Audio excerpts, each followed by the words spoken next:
338편을 달렸던 댓글입니다. 네. 결혼업체에서는 저런 식으로 주입하니 그걸 건너 들은 베트남 여성들이 사기치려고 마음먹고 업체 통해서 결혼을 생각하는 경우도 있다고 생각된다.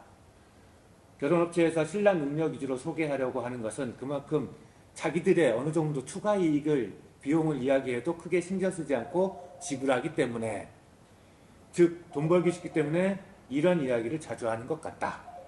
노사님 그 말씀. 조금 부족한 사람들은 2천으로 시작해서 추가 비용 넘어가면 작은 비용에도 기분 상하고 하니 자기들도 컨트롤하기 힘들겠지.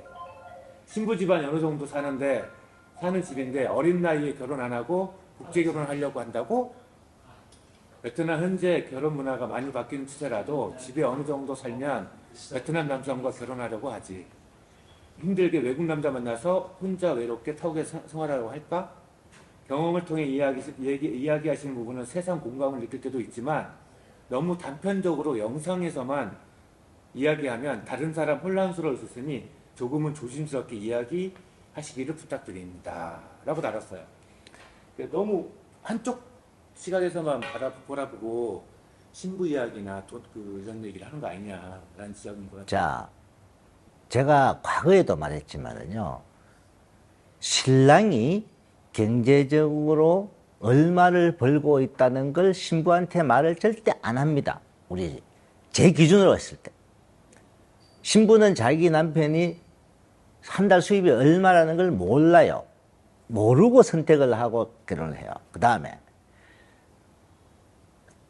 지금 현재 신부들이 어느 정도 능력이 되는 사람들이 오느냐, 부모님이, 아버지가 자가용 몰고 오는 사람이 많이 늘어났어요.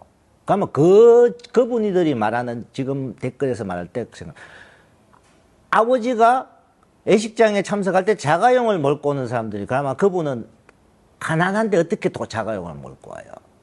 이 베트남에서 한국 자가용하고는 개념 자체가 다르잖아요. 무조건 한국의 2배 가격이에요. 근데 중고로 가면 갈수록 사람들이 가면 중고 사면 되죠? 자, 정확히 제 예를 들어 드릴게요. 제가 지금 작년에, 요번에 차를 바꾸기 전에 그 차를 12년 탔습니다. 여기서. 12년 전에 제가 4천만 원 주고 차를 샀어요, 새 차를. 12년 만에 차를 팔았습니다. 한국 같으면 그거요, 100만 원, 200만 폐차시켜야 된다 하죠. 근데 제가 12년 동안 타고 여기서 팔 때 1,500만 원 받았습니다. 그 차가.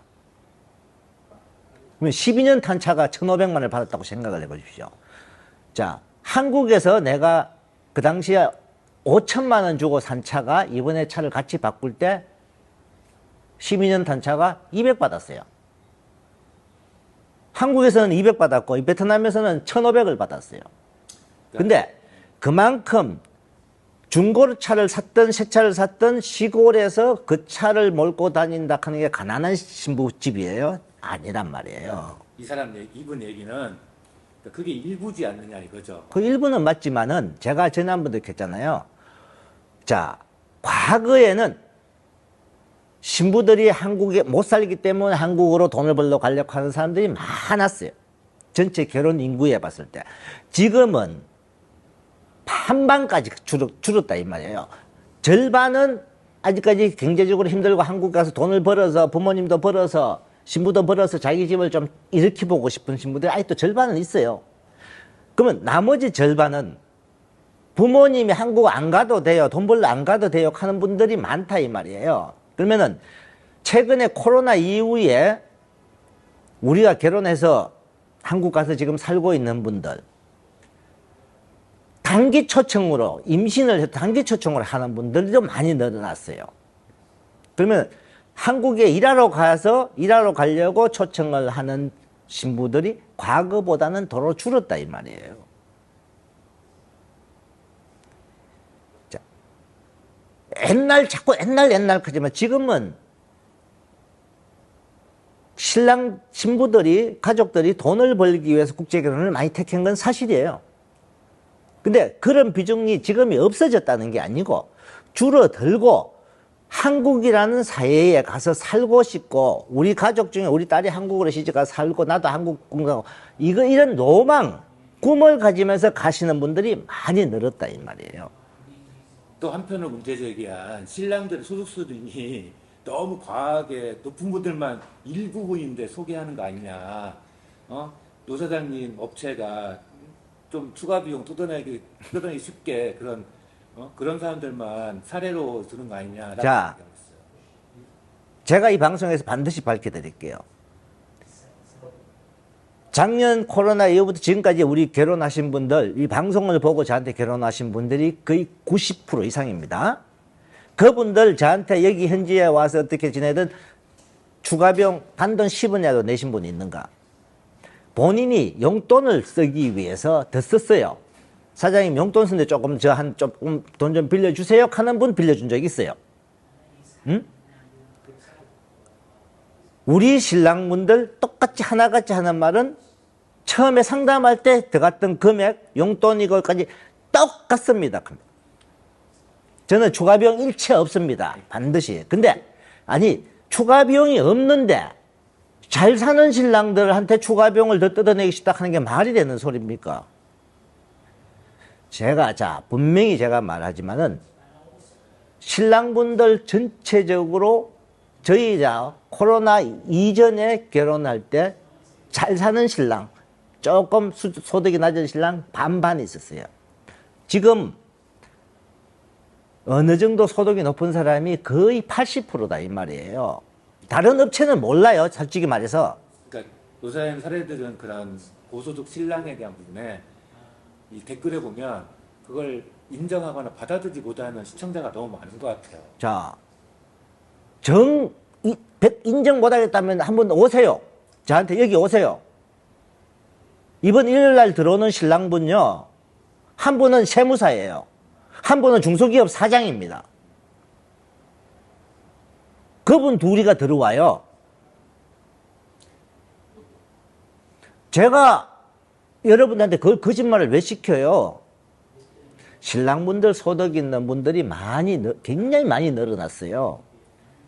저도 댓글에 그렇게 쓰거든요. 이런 노사장님이 지금 얘기하는 것들이 문제가 있었다면 기존에 결혼했던 한 200여 명 되는 신랑들이 댓글 달았겠죠. 거짓말이라고. 자, 저희 신랑도 제가 지금 정확하게 기억하는 최저 월급이 연봉으로 했을 때 한 3,800, 4,000 정도 되는 분이 아마 최저일 거예요. 근데 그분들 뜨문뜨문 한두 분씩 있어요. 근데 제일 많은 게 5천에서 6천, 7천 사이입니다. 5천, 6천이에요. 제일 많은 게. 숫자가. 그분들 5천에서 6천 분들이 한 3, 40%를 차지합니다. 또 그 얘기하면 또 300 벌면 결혼 못하냐 이런 얘기 나와요. 또. 자, 못한다는 게 아니에요. 근데 제가 전에도 말했잖아요. 본인이 돈을 300을 번다. 300을 벌었는데 한 달에 저축을 얼마를 하는가를. 제가 상담할 때 그것부터 물어본다 그랬잖아요.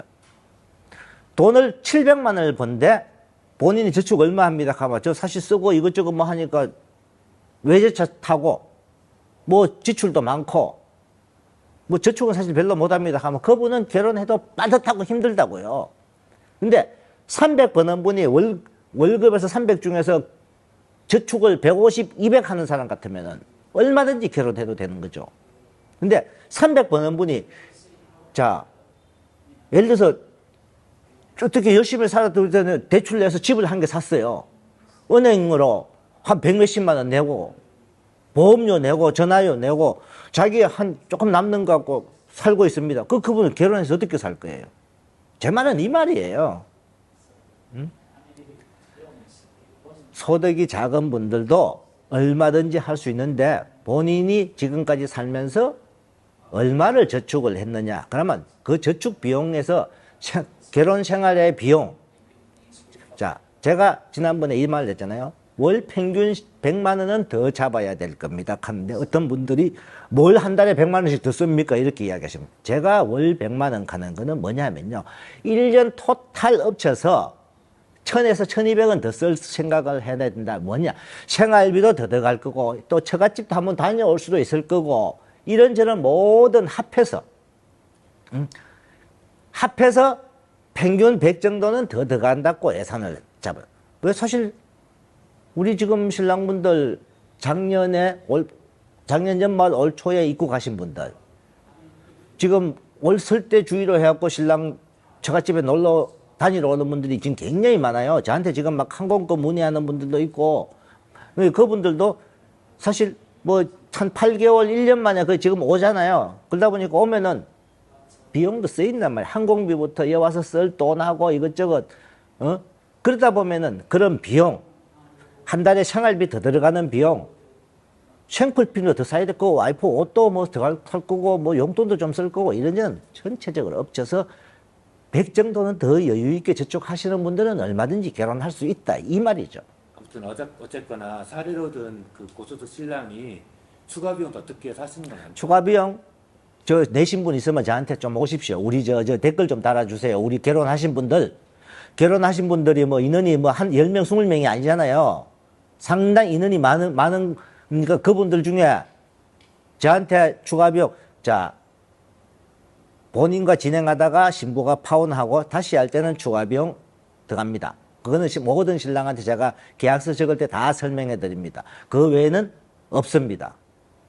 그래서 잘 사는 신랑들한테 추가 비용 더 받기 위해서 한다 그게 아니고 자 제가 분명히 말하겠습니다.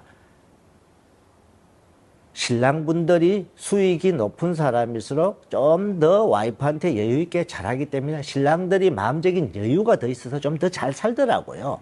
근데 수입이 낮은 분들 또 본인이 수입에 대해서 또 결혼 생활을 하는데 좀 약간은 수입 때문에 위축이 되는 분들은 있잖아요, 사실상. 그러다 보니까 신부들 쪽도 일하러 가야 된다, 돈 벌어야 된다 이런 말도 나오고 하다 보니까 가정이 조금은 흔들리는 분들이 있다 이 말입니다.